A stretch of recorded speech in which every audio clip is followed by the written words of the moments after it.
Hey everyone, this is Callie. Thanks so much for being here. Today I'm sharing a card made using products from the November 2024 card kit from Simon Says Stamp. This card kit is filled with lots of wonderful items, including this stamp set called Christmas Cheer. It's filled with lots of iconic holiday and Christmas images, and I'm going to use a few of these images to stamp and color, and I'm going to mix them in with a few images from the Prima Marketing Candy Cane Lane paper that's a part of this card kit. I'm being very intentional about the images I'm using because I want to keep it generic and the color scheme fairly traditional so that I can mix them in with patterned paper and make it look cohesive. So here I'm stamping some holly sprigs as well as candy canes, peppermints, and a banner for the sentiment. I went ahead and stamped a few little peppermints as well as the greetings inside that banner image. I'm only using 3 color families today: red for the candy cane, peppermints, and berries, some green for the holly leaves, and then some browns for the banner. So this is going to be super quick and super easy. Even though the spaces that I'm coloring are super small, I'm still wanting to blend to give that three-dimensional look. So I am going to be using a medium, dark, and light color for each section. I am applying the darker color first, then applying the medium color, overlapping that darker color just a tad, and then going in with the final lightest color to blend it all in. I finished with all the reds, and now I'm coloring in the holly leaves with the greens. Again, applying the darker color first at the base of all the leaves to add some shading, a medium color overlapping that darker color just a little bit, and that will help us create a nice transition into the lightest color. And that's the reason why I like to blend with at least 3 markers. I feel like it's less work if you're using 3 colors so that you're not having to over scrub the dark and lighter areas when you're only using 2 markers.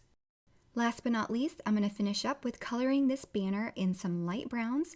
Wanted to give it a slightly vintage feel, so I thought a light brown would go well with the aesthetic that I'm going for today's card. When I'm done coloring these images, I'm going to be fussy cutting them. I don't have the die for this stamp set, but there are coordinating dies that you can purchase outside of the card kit if you want. I'm going to skip through a lot of this because I'm going to be doing a lot of fussy cutting for this particular card. But after I'm done with the images, I'm going to set them aside because I'm going to go through the patterned paper that's a part of this card kit. Here's a look at the Prima Marketing Candy Cane Lane paper. This paper set is so pretty, and I've already used 1 sheet, so I'm going through what I currently have to see what I can use. And I think this pink one here has this really pretty distressed color to it, and we do have some cotton candy pink paper from Simon Says Stamp that will coordinate well with that patterned paper.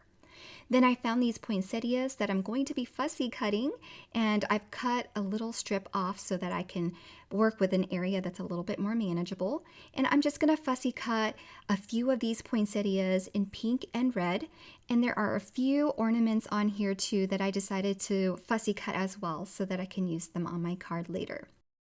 Okay, I've got all my images ready to go, so I've set them aside, and now I'm going to trim down my card layers. And for this piece of pattern paper, I'm trying to cut off as many of the images lying around the space as I can. And the total dimensions on this panel is 3 1/4 by 4 1/2. Then for the pink cotton candy layer, which is also a part of the card kit, is cut down to 3 3/4 by 5 inches. This nifty little tool here is a Tim Holtz paper distressor.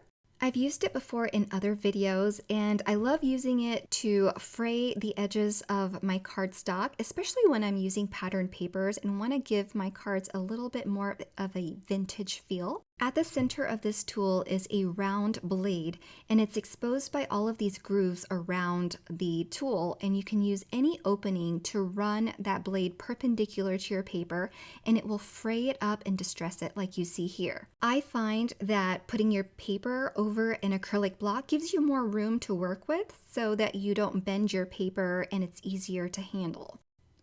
Then I wanted to create a focal point for my images, so I am using some stitch circles here. I die cut the first one in white, and then using a smaller one, I'm going to die cut this little image here from one of the patterned papers. There are images from the Christmas Cheer stamp set that you could have used as well. There was a deer image as well as other accessory images that can be stamped and colored for this focal point. But using this patterned paper will also coordinate with the patterned paper panel that I used, and it's perfectly colored, so I didn't have to color it myself. It saves me a little bit of time. And before I start putting everything together, I also wanted to use the Twinkling Stars embossing folder from the card kit to add another element to the layers. These stars are going to be super subtle in the background. I'm not adding any ink to draw any more attention to them. And before applying that to the pink cotton candy layer, I wanted to add this black and white baker's twine on it as well.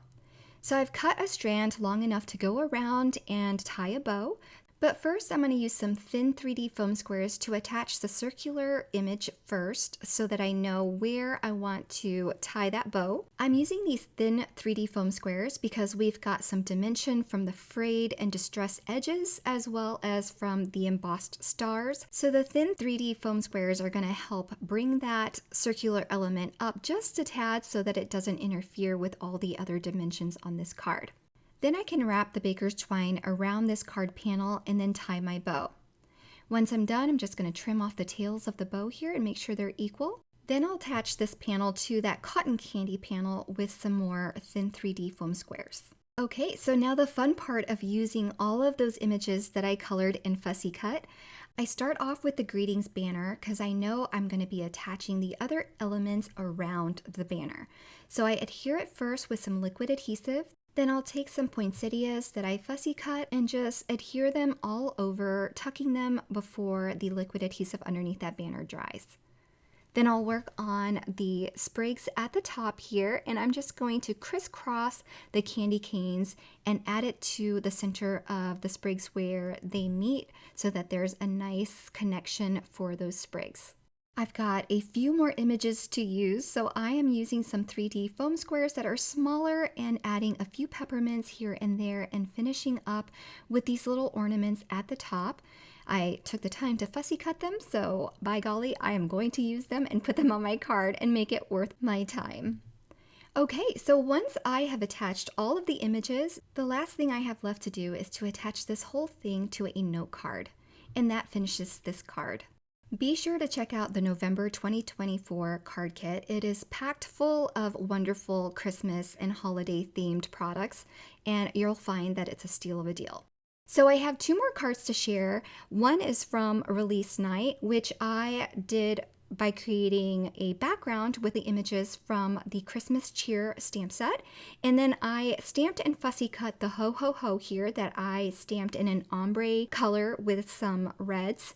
And then for this third card, which I created for the Simon Says Stamp social media reel, I did some embossing in the background, stamped and colored that pretty stocking, and then used the fanciful joy die that's a part of this kit. If you want to see how that card comes together, you can check out the Simon Says Stamp social media reel for that card. I hope you've enjoyed the inspiration that I've shared using products from this card kit. There are wonderful perks for becoming a card kit subscriber, so be sure to check out more information about that on the Simon Says Stamp website. Thank you so much for watching today, and I hope you all have a great day. Bye, everyone.